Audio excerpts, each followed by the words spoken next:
오신 아버지 하나님, 찬양으로 하나님 앞에 영광을 드린 저희 찬양대를 축복해 주시고, 하나님 주님 앞에 고백한 그 말씀대로 되어질 수 있도록 인도해 주시옵소서. 주여, 이제 주의 보혈로 저희 성도님들도 거듭나는 가운데 하나님 앞에 더욱 매 순간순간 가까이 갈 수 있도록 축복해 주시옵소서. 예수님의 이름으로 간절히 기도드립니다. 아멘. 앉아주시면 감사하겠습니다.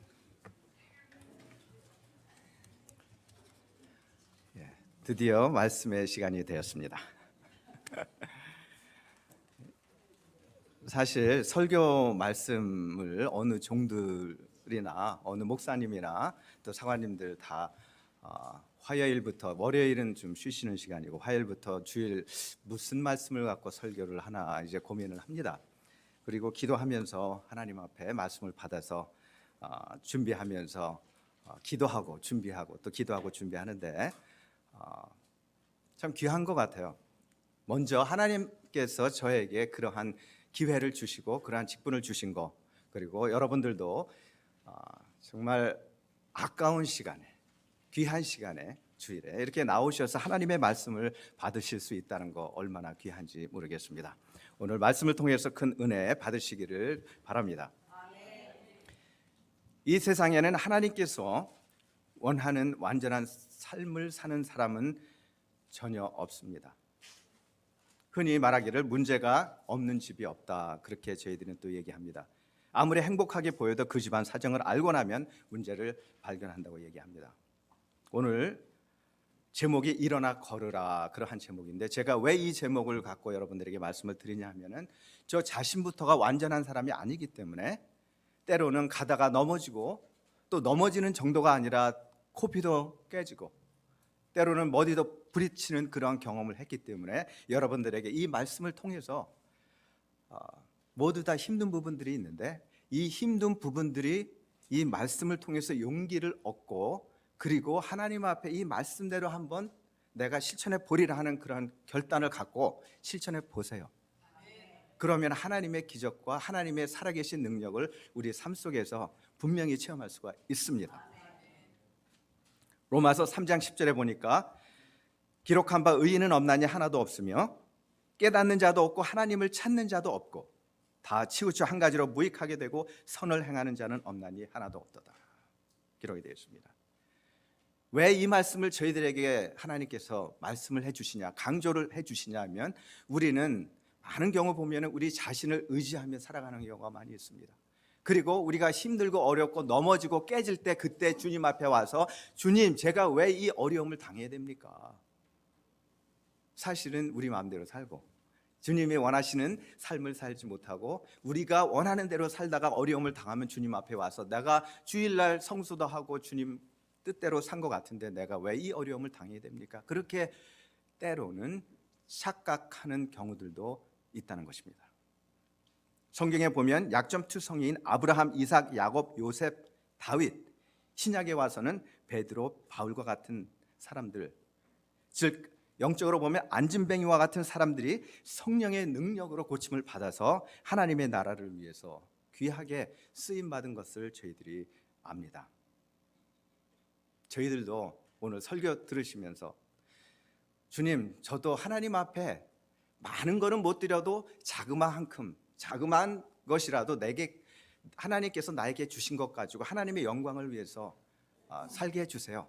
그리고 내일도 모레도 다음 주 또 다음 달 다음 해는 더 제가 지금 드린 것보다 더 많은 걸 주님 앞에 드리며 살 수 있도록 해주세요 하는 결단이 우리에게 있다면 그 삶은 분명히 축복받은 삶이라고 저는 확신을 합니다.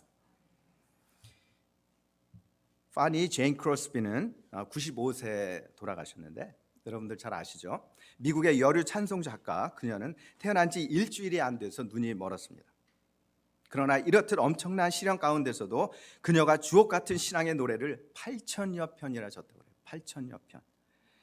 이러한 귀한 신앙의 소유자였던 크로스비는 우리에게 그처럼 감동을 주는 찬송을 지을 수가 있었던 것입니다. 크로스비는 자신이 맹인이 된 것에 대해서 이렇게 표현을 했습니다. 내가 육체적으로 어려움 가운데 사는 것은 하나님을 찬양하게 하고 다른 사람들도 또한 찬양하게 하려는 하나님의 뜻이라고 믿는다. 얼마나 멋있습니까? 하나님 안에서는 어떠한 고통이 와도 이건 고통이 아니에요. 그렇게 생각한 겁니다. 뭐냐면은 하나님과 더 가까이 가게 하기 위한 하나님께서 나에게 등을 밀어주는 그런 역할을 하는 것뿐이다. 너희들은 아무리 나를 해치려고 해도 나를 해칠 수가 없다. 왜 그러냐? 영어로 얘기하면 the one who lives in me is greater than the one who lives in the world. 왜 그러냐면 내 안에 계신 하나님께서 세상에 있는 마귀보다 크시기 때문에, 하나님의 전지전능하신 능력이 있으시기 때문에 저희를 그냥 내버려 두시지 않는다는 것입니다. 이걸 믿으시면 여러분들 마음속에 있는 정말 안진뱅이와 같은 그러한 문제들이 있다면 이걸 다 주님 앞에 맡기시고, 그럴 때 여러분들은 일어설 수가 있습니다. 성전의 안진뱅이에게 제자들을 통해서 찾아오셔서 고침을 주신 주님은 오늘도 우리의 삶에 오셔서 우리의 부족한 부분들을 고쳐주시기를 원하시는데, 그 고침을 받기 위해서 다음 몇 가지들을 저희들이 생각을 하면서 준비를 해야 되겠습니다. 첫 번째, 물질의 순간적인 것보다는 영혼의 근본적인 문제를 우리는 해결을 해야 됩니다. 6절을 보니까 금과 은은 내게 없거니와 그렇게 기록이 되어 있습니다. 영적인 문제가 어떻게 해결이 됐습니까? 4절에 보니까 베드로가 뭐라고 얘기를 합니까? 우리를 보라. 우리를 보라. 안진뱅이에게 얘기했습니다. 그리고 안진뱅이는 이들을 쳐다봤습니다. 명령을 한 거예요. 나를 봐라, 우리를 봐라. 그리고 안진뱅이는 그 말을 믿고 그들을 바라봤습니다. 그 즉시 안진뱅이에게 무엇이 생겼습니까? 그 마음속에 믿음이 생겼어요. 믿음이 생겨서 기적을 체험할 수가 있었습니다. 또 다른 부분에 사도행전 14장 8절에서 10절을 보니까 다른 또 스토리가 있는데, 루스드라에 발을 쓰지 못한 한 사람이 앉아 있는데 나면서 걷지 못하게 되어 걸어본 적이 없는 자라. 바울이 말하는 것을 듣고 바울이 주목하여 구원받을 만한 믿음이 그에게 있는 것을 보고 큰 소리로 이르되 내 발로 바로 일어서라 하니 그 사람이 일어나 걷는지라. 무엇입니까? 구원받을 만한 믿음이 그에게 있다고 얘기했습니다. 때로는요, 다 그런 건 아닙니다. 때로는 우리들이 믿음이 부족해서 우리가 원하는 것들을 받지 못할 경우도 있습니다. 하나님께서 우리의 몇 가지 문제를 통해서 믿음을 가져라. 그리고 이것들을 위해서 기도하고 더 나에게 가까이 와라. 그러면 내가 너희들에게 기적을 보여주겠다는 그러한 말씀도 때로는 저희들에게 해주십니다. 우리의 믿음이 그만큼 중요합니다. 우리의 믿음을 위해서 우리가 무엇을 해야 됩니까? 영혼의 구원이 임하니까 몸으로 그 기적이 나타나는 것입니다. 또 영혼의 문제가 해결이 되니까, 믿음의 문제가 해결이 되니까 자연히 육체적인 질병의 문제가 해결이 됐습니다. 그리고 육체적인 질병의 문제가 해결이 됐으니까 어떻게 됐습니까? 일어서서 더 이상 구걸을 하지 않고 본인이 나가서 일을 해서 돈을 벌 수가 있는 것입니다. 그 순서가 착착착착 맞지 않습니까? 영적인 문제가 해결이 되면은, 그러면 우리의 육적인 문제가 해결이 되고, 우리의 육적인 문제가 해결이 되면은 그 나머지 여러 가지 우리가 컨선하는, 걱정하는 부분들, 물질적인 문제도 그렇고 또 다른 여러 가지 문제들이 다 해결된다는 그런 말씀입니다.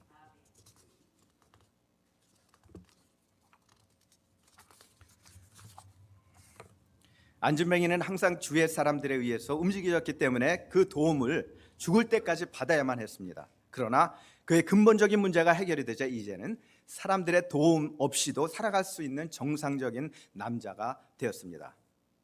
우리의 근본적인 문제가 해결되지 못했을 때는 항상 주위 사람들의 도움으로 인생을 살아왔을지라도 주님께서 우리의 영적인 근본적인 문제를 치료해 주시면 주님의 능력으로 우리는 자유인이 될 수 있습니다. 그리고 새로운 꿈과 이상을 갖고 주님을 위해, 사회를 위해, 가정을 위해 가장 필요한 존재로 우리는 살 수가 있습니다. 그리고 우리만 그렇게 사는 것이 아니라 우리 주위에 고통당하고 힘들어하는 분들, 이 부분에 있어서 어느 부분이 빠진 그러한 사람들, 정말 다른 사람들이 도와주지 아니하면 안 될 그러한 사람들도 우리가 도움을 주고 같이 일어서서 하나님을 찬양할 수 있는 그러한 은혜를 우리가 나눌 수가 있다는 것입니다.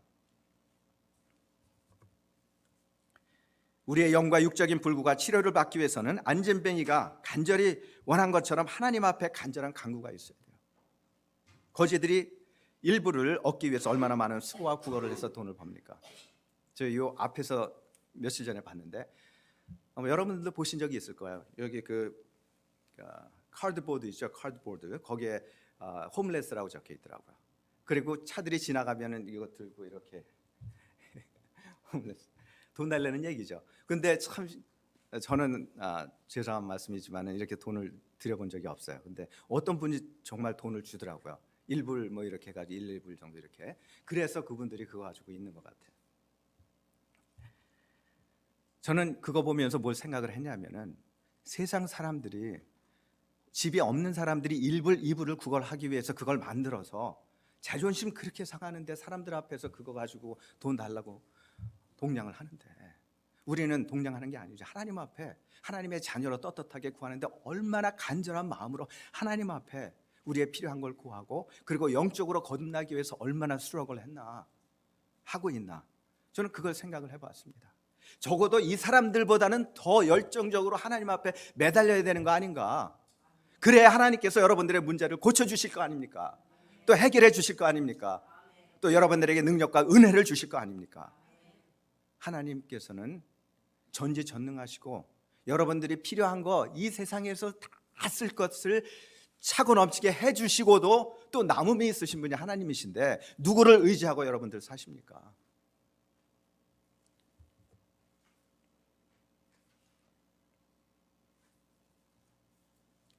우리는 친구에게나 가족에게 필요한 것이 있으면 사정하고 구걸하다가 그렇게 하다가도 하나님 앞에 오면은 자존심 때문인지 간절히 구하는 노력과 마음이 부족한 모습을 간간히 저 자신도 봅니다. 하나님 앞에서도 이러한 마음으로 간구를 한다면 꼭 우리의 영적인 병을 치료해 주실 것입니다.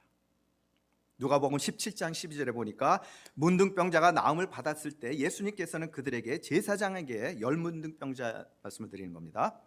제사장에게 몸을 보이라고만 말씀하셨어요. 더 이상은 말씀을 하시지 않았습니다. 그리고 그들의 육체적인 병뿐만 아니라 영적인 병까지 고침을 받기를 원하시는 게 주님의 그 마음이었었는데 10명이 고침을 받았는데 몇 명이 돌아왔습니까? 한 명이요. 한 명. 나머지 9명은 나 육신의 병 치료가 됐으니까 이제 더 이상 주님 필요 없어. 그리고 그들은 갔습니다. 근데 영혼의 구원을 못 받았던 걸로 저는 생각을 합니다. 때로는요 저희 신앙생활 하는 것도 비슷하지 않나.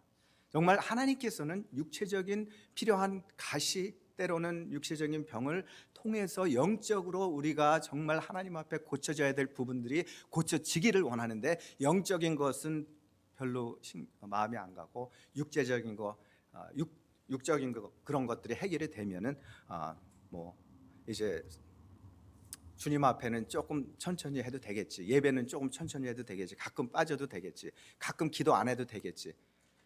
9명의 문둥병자와 뭐가 다른 점이 있습니까? 우리는 한 명의 문둥병자처럼 우리 육체적인 병이 완전히 나을 때 영적인 우리 자신의 모습을 보고 이제 주님 영적인 부분들이 치료가 돼야 되겠습니다. 더 주님 저는 주의 말씀을 삼가하고 주님 앞에 기도하겠습니다 하는 그러한 결단이 있을 때 여러분들의 신앙이 더욱 무럭무럭 자랄 줄 분명히 믿습니다. 한 어린 소년이 그의 아버지의 무릎에 앉아서 질문하기를 아빠의 영혼은 봄에 들어있나요? 라고 묻자 왜 그런 것을 묻니? 그에게 되물었습니다. 그러자 소년은 조지 아저씨가 그러는데 아빠는 재산보험, 생명보험에는 들었으면서 영혼에 대해서는 아무 대책도 세우지 않으니 걱정이 된다고 그렇게 말씀하셨어요. 아빠 지금 곧 영혼을 보험에 들지 않으시겠어요? 라고 간절하게 말했다고 합니다. 이 질문을 받은 그의 아버지는 드디어 자기 영혼의 안전을 위해서 하나님의 보증을 찾게 되었다는 것입니다.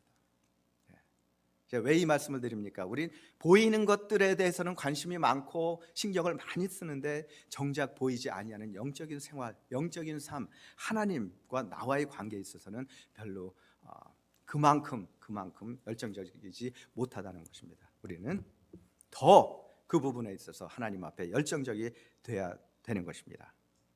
물질의 순간적인 것보다는 우리의 영혼의 근본적인 문제를 해결해 영원한 천국으로 우리는 다 들어가셔야 됩니다. 둘째, 주님께서 주신 기회를 놓치지 않고 순종을 했습니다. 4절에서 7절을 보니까 그가 저희에게 무엇을 얻을까 바라봤습니다. 그래 바라보고는 오른손을 잡아 일으키니, 본문에 보면은 시간, 행동, 믿음이 중요하다는 걸 우리가 알 수가 있습니다. 베드로와 요한이 성전에 들어가는 시간과 안진뱅이가 그 자리에 있었던 시간이 딱 맞아 떨어졌습니다. 이게 쉽지가 않은 거예요.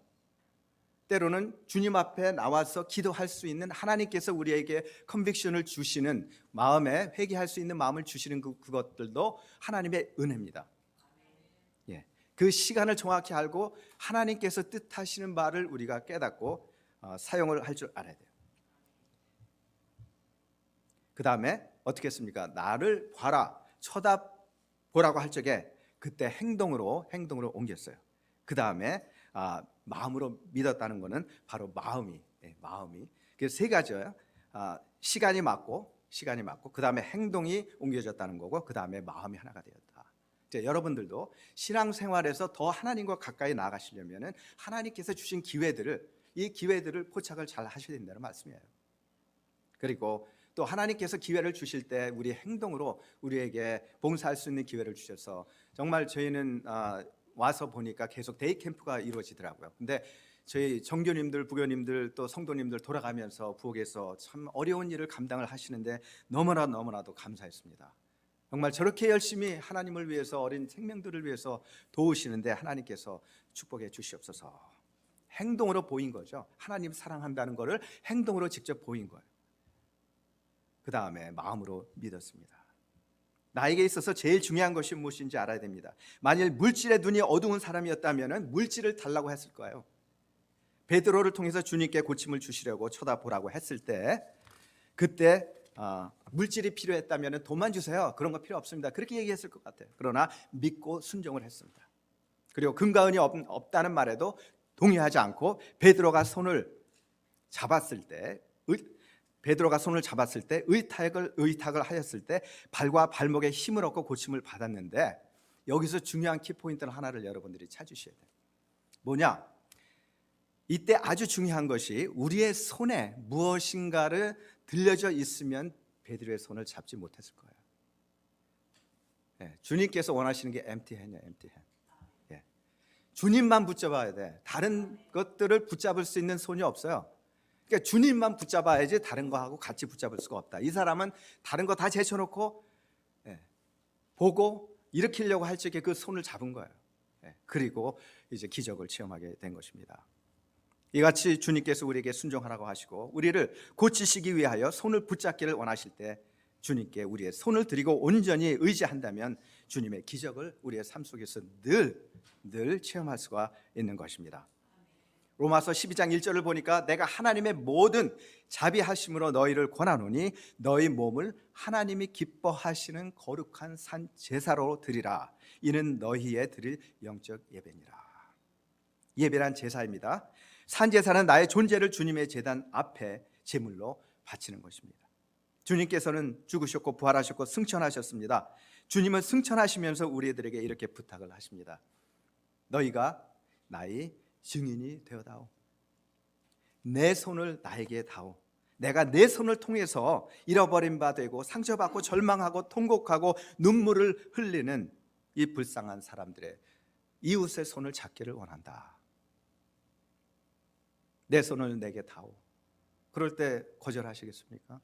주님 앞에 얼마나 빚졌는데, 우리의 영원한 생명을 빚졌는데 손을 달라고 그러는데 주님 제 손에 뭐가 들려져 있는데요, 지금은 드릴 수가 없습니다, 제가 이거 다 해결하고 나서 나중에 드릴게요, 그렇게 얘기할 수 있나요? 말씀을 드릴 수가 있나요? 아니죠. 우리의 삶 또한 많은 사람들이 물질이 필요하기 때문에 기도합니다. 우리가 먹고 살기 위한 물질의 축복은 당연합니다. 그러나 그들의 영혼이 병들고 시들어져 있으며 세상에 마음이 가 있는 상태에서 세상적인 부의 꿈을 갖고 물질의 축복을 위해 간구한다면 결국 부가 그들의 생명을 재촉할 것이며 그들의 영혼은 온전히 말라버린 안진뱅이와도 같은 그러한 영혼이 될 것입니다. 멸시와 천대 속에서 소망 없이 살던 안진뱅이가 주님을 만난 새로운 삶을 살게 되었습니다. 우리의 소망은 오직 예수 그리스도인 것입니다. 나아만 장군 제게 말씀을 잠시 드리겠습니다. 열왕기하 5장 13절에서 14절에 있습니다. 나만 장군이 문둥병에 걸렸었죠. 이 문둥병을 낫게 하기 위해서 참 많이 노력을 했는데 어디서 엘리사라는 하나님의 프로핏이 이 사람이 기적을 행할 수 있다고 그래서 이 사람을 찾습니다. 그리고 문을 두들겨서 들어가서 물가로 가서 엘리사가 뭐라고 얘기했냐면은 이 몸을 7번 요단 강물에 담그라. 그래 하면 문둥병이 나아지리라.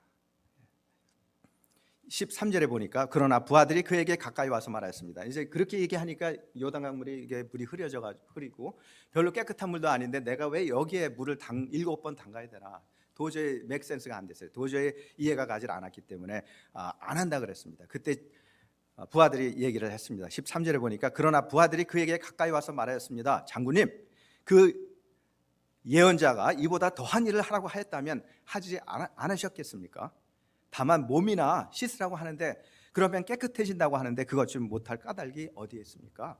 14절에 보니까 그리하여 나아만은 하나님의 사람이 시킨 대로 요단강으로 가서 7번 몸을 씻었습니다. 그러자 그의 살결이 어린아이의 살결처럼 새 살로 돌아와서 깨끗하게 나아졌습니다. 제가 뭘 말씀을 드리려고 하냐면 기회라는 걸 말씀드리는 거예요. 기회. 하나님께서 우리에게 기회를 주실 때 그대로 하라고 하실 때 그때 여러분들이 하시면은 하나님께로부터 오는 많은 축복도 누릴 수가 있고 또 하나님이 살아계셔서 역사하는 그 축복도 받으실 수가 있는데 이제 그 기회를 놓치면 다시 그러한 기회가 또 언제 올까 저도 모르겠습니다. 삭개오가 주님께서 오시는 기회를 잘 잡고 나무 위로 올라갔기 때문에 그리고 예수님 말씀에 순종해서 재산을 가난한 사람들에게 주었기 때문에 영원한 천국을 볼 수가 있었습니다. 어떤 작가의 집에 불이 났다고 합니다. 이 작가는 아주 유명했기 때문에 상당히 많은 돈을 번 부자였습니다. 그런데 불이 난 것입니다. 이 작가는 화재 현장에서 비로소 자기가 인생의 중요한 우선순위가 무엇인가를 발견했다고 합니다. 불이 난 그 순간 작가는 무엇을 가지고 뛰쳐나갈까 생각하다가 세 가지를 떠올렸다고 합니다.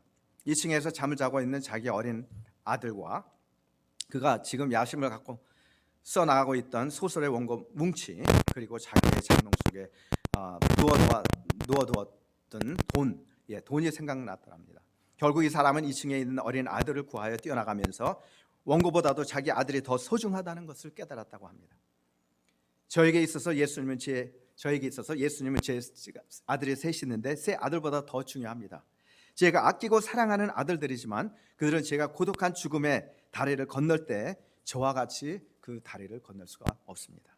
그러나 주님은 저와 함께 영원토록 함께 하시기 때문에 저는 주님이 더 중요한 것입니다. 다윗은 이렇게 고백했습니다. 내가 비록 사망의 음침한 골짜기를 다닐지라도 해 받음을 두려워 아니함은 주께서 나와 함께 계심이라. 주님께서 기회를 주실 때 함께 하십시오.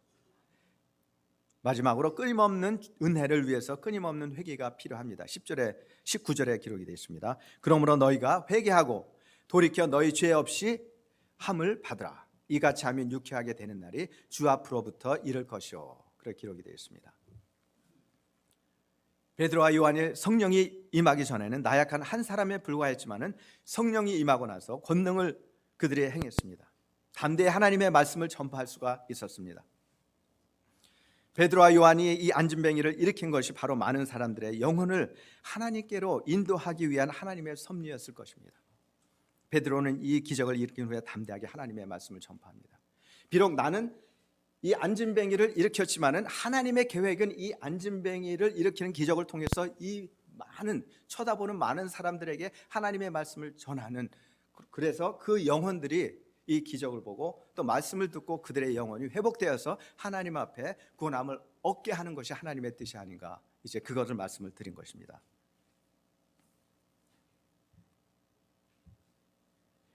먼저 베드로의 설교는 이스라엘 많은 사람들이 죄가 없으신 예수 그리스도를 못 박았다고 했습니다. 그리고 그들이 몰라서 그랬기 때문이라는 것을 강조하면서 이제는 모든 죄를 그리스도 앞에 회개하라고 설교를 하고 있습니다. 그리하면 유쾌한 날이 이를 것이라고 합니다. 유쾌한 날이라는 것은 바로 성령이 우리에게 임하고 그리고 우리에게 권능을 주시는 그 날입니다. 하나님의 일을 감당할 수 있는 귀한 날을 의미하는 것입니다. 지금 얼마나 저희는 행복합니까? 왜 행복하다고 말씀을 드리냐면은 초대교회 시절 때 정말 얼마나 핍박이 심했습니까? 또 저희 일제시대 때 얼마나 핍박이 심했습니까? 그 핍박을 통해서 끝까지 복음을 고수하고 천국에 간 수많은 영혼들이 있습니다. 그러나 지금은 성령께서 우리에게 오셔서 우리를 위해서 기도해 주시고 우리가 기도만 하면 성령께서 함께 해주시는데, 그리고 편하게 믿을 수가 있는데, 누가 우리가 교회 간다고 우리에게 persecution 하는 사람이 있나요? 저희 persecution 하는 사람이 있나요? 핍박하는 사람이 있나요? 없죠. 얼마나 행복합니까? 근데 복에 겨워서 저희들은 하나님 앞에 기도도 게을리하고 예배도 참석하지 않냐고 무엇을 저희들이 바랍니까? 그리고 하나님 사랑한다고 저희들이 말할 수가 있겠습니까? 없죠. 해보세요. 하나님 사랑합니다. 그리고 행동으로 옮겨보시고 주님과 가까이 나아가 오십시오. 성령께서 여러분들이 필요한 거 다 채워주십니다. 그리고 말씀으로 위로해 주시고 힘든 부분들 용기를 주시고, 그리고 새롭게 안진뱅이였던 우리의 자세가 다시 다리에 힘을 얻어서 하나님과 가까이 나갈 수가 있게 되는 것입니다. 이 기적이 끝나자마자 베드로는 회개의 설교를 통해서 회개를 촉구합니다. 먼저 베드로의 설교는 이스라엘 많은 사람들이 죄가 없으신 예수 그리스도를 못 박았다고 얘기했습니다. 그리고 이제는 모든 죄를 그리스도 앞에 회개하라고 설교하고 있습니다. 우리도 지금 현재가 중요합니다. 하나님 앞에 기도할 적에 하나님께서 우리의 부족된 부분들 말씀하실 때, 그때 우리의 부족된 부분들을 하나님 앞에 아뢰야 돼요. 저는 늘 여러분들에게 강조할 겁니다. 동네 아저씨처럼 생각하십시오. 제가 왜 이 말씀을 드리냐 하면은 저도 어느 정도의 그 사역을 감당하면서 이렇게 하면은 그렇게 비슷한 관계가 되면은 목회를 못 한다는 얘기를 수없이 들었어요. 그리고 그렇게 하면은 힘들어진다는 얘기도 듣고 개척도 해보고 또 부교육자도 사역을 해봤는데, 근데 지금 와서 보니까 내가 무엇을 위해서 나머지 인생을 살아야 되나? 내가 목회자의 직분, 교회의 당회장의 직분으로 나머지 인생을 살아야 되나? 사람을 보고 직분을 위해서 살아야 되나? 아니면 하나님을 보고 살아야 되나? 한 영혼이라도 하나님 앞에 올바로 인도하고 그 영혼이 구원받게 하기 위해서 내가 살아야 되나? 이 양쪽을 갖고 비교해 볼 적에 저는 하나님이 이제 무섭더라고요. 무서워요. 하나님께서 원하시는 삶을 살아야지 내가 왜 눈치를 보고 다른 교회 목사님들처럼 그렇게 살아야 되나, 그 생각이 들어요. 유쾌한 날이 이른다는 것이 뭐냐면은 하나님 앞에 갈 때 성령께서 늘 저희들에게 함께 해주시죠. 능력을 주시죠. 그리고 때가 다 되면 우리는 세상을 떠나가야 됩니다. 그때 주님께서 우리가 세상에 했던 많은 주님을 위해서 일한 일들을 recognize 해주시고 그거를 인정해 주시고, 그리고 우리를 정말 천사가 스데반이 돌에 맞아 죽을 때 죽기 전에 천사들이 그 영혼을 맞으러 나온 것처럼 우리가 그런 하나님의 축복을 받으면 얼마나 축복인가. 하나님이 저희를 인정해 주시면 그게 얼마나 큰 축복인가 하는 걸 여러분들에게 말씀을 드리는 겁니다. 우리는 양심이 살아 있어야 됩니다. 양심이 살아 있어야 됩니다. 양심이 살아 있지 않고 양심이 더러워지면 하나님의 성령이 여러분들 가운데 거하실 수가 없어요. 항상 주님께 우리의 죄를 회개하여야 합니다. 그래야 양심이 깨끗해지는 거예요. 주님께서 바른 길을 제시하실 때 순종하고 우리는 따라가야 됩니다. 한 목사님이 설교를 부탁을 받고 아내와 어린 딸을 데리고 여행을 하게 되었습니다. 그때 그들은 그 친구 집에서 하룻밤을 묵었는데 그들이 잠을 잤던 방의 벽과 천장에는 예수님의 초상화가 붙여져 있었다고 합니다. 다음 날 아침에 잠에서 깨어난 그 딸은 침대 위에서 거울에 비친 그 그림을 보고 엄마, 거울 속에 예수님의 모습이 보여요 라고 외쳤습니다. 그러면서 그 모습을 더 잘 보기 위해서 침대 위에 일어났습니다. 그러나 그 소녀의 모습이 그 그림과 거울 사이에 비쳐 결국 예수님의 모습을 보기보다는 자신의 모습만 보여진 거예요. 예수님의 모습이 가려지고 자신의 모습 때문에. 그래서 그녀는 다시 누웠습니다. 그러자 예수님의 모습이 다시 나타나기 시작했습니다. 이러기를 몇 번 반복하면서 뭐라고 얘기했냐면은 엄마, 내가 내 모습을 볼 수 없을 때는 예수님을 볼 수 있고요, 내 모습을 바라보면 예수님은 보이지 않아요. 예. 아주 뭐 간단한 예화지만은 정말 마음에 와 닿더라고요. 내 자신을 바라볼 때는 예수님이 보이질 않아요. 내 자신을 의지하기 때문에. 그러나 내가 주님, 삭개오 같은 믿음으로, 안진뱅이와 같은 믿음으로 내가 주님만 바라봅니다 할 적에 예수님만 보이는 거예요. 그러면 예수님께서 여러분들의 필요를 다 채워주십니다. 바로 우리가 회개하지 않으면 나의 자의 모습에 주님의 모습이 가리워져서 볼 수가 없을 수도 있습니다. 주님께 진정으로 회개해서 나의 자의 모습이 완전히 없어질 때 비로소 예수님의 모습이 확실하게 우리에게 보여지는 것입니다. 우리의 신앙생활이 튼튼해야 영혼이 튼튼하고, 영혼이 튼튼해야 육신이 튼튼하며, 육신이 튼튼해야 물질 및 그 밖에 다른 축복이 쌓이는 것입니다. 우리의 복된 신앙생활의 비결이 바로 우리의 영혼을 생각하고 주님께 순종하고 마지막으로 날마다 주님 앞에 회개하는 그러한 삶이 될 때 우리는 튼튼한 육적인 또 영적인 육적인 신앙생활을 저희들이 해나갈 수가 있고, 이러한 신앙생활이 저희들의 삶에 꾸준하게 이루어질 때 우리를 통해서 우리 자손들이 축복을 받고, 우리 자손들이 축복받음으로 해서 우리 주위에 있는 많은 분들이 또 우리의 축복을 나눠 가질 수가 있고, 그들을 하나님의 나라로 인도할 수가 있습니다. 왜 그러냐면 그들이 우리의 삶을 보기 때문에, 하나님은 살아계시다는 걸 보기 때문에 그들도 같이 나갈 수가 있습니다. 이러한 축복 여러분들에게 함께 하시길 주의 이름으로 축원드립니다. 네, 기도하시겠습니다. 고마우신 아버지 하나님, 오늘 말씀을 통해서 오로지 주님만을 의지하게 인도해 주시고 깨우쳐 주심을 감사를 드립니다. 이제 마음밭을 비우고 오로지 자신을 의지하는 것이 아니라 주님만 의지할 수 있도록 인도해 주시고, 주님만 의지할 적에 저희들의 필요한 모든 부분들이 채워짐을 성령님을 통해서 경험할 수 있도록 도와주시고, 그 살아계신 하나님을 증거하는 저희들 될 수 있도록 축복해 주시옵소서. 예수님 이름으로 간절히 기도드리옵나이다.